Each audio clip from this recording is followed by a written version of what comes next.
să trăiască la mulți ani, să fiți sănătoși. Era și de pus în ramă, ca o rază de la soare, ilumina ochilor mari. Cea mai mare bucurie numai el poate aduce în casa bunicilor mari. Sunt iar pentru Dragoșoan să trăiască.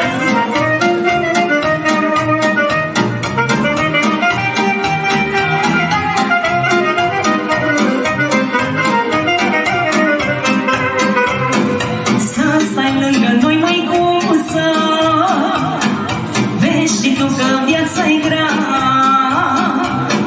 să vă țineți de mânuța, când noi, măică, nu-mi putea.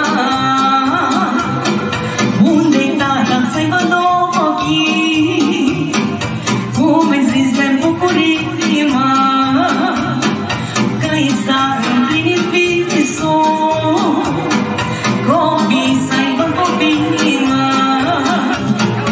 Un copil e ca o floare, ca o rază de la soare, e lumina ochilor, mă.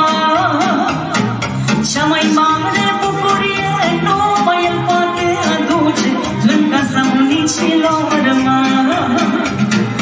Un copil e ca o floare, ca o rază de la soare, e lumina ochilor, mă. Cea mai mare bucurie numai el poate aduce în casa părinților, mă.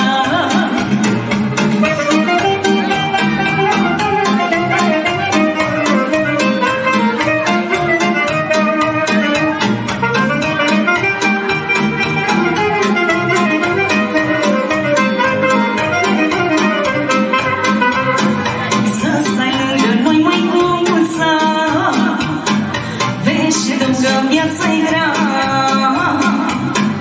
să vă țineți de mânuță, când noi, măică, nu-mi putea. Frumos ca raza de soare,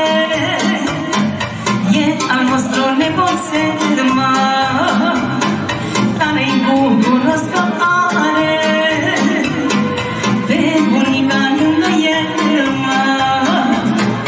Un copil e ca o floare, ca o rază de la soare, e lumina ochilor, mă.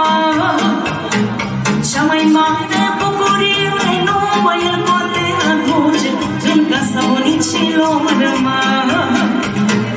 Un copil e ca o floare, ca o rază de la soare, e lumina ochilor, mă. Cea mai mare bucurie numai el poate aduce în casa părinților, mă. Mulțumim frumos și asta a fost special pentru împreună, la la la la la la.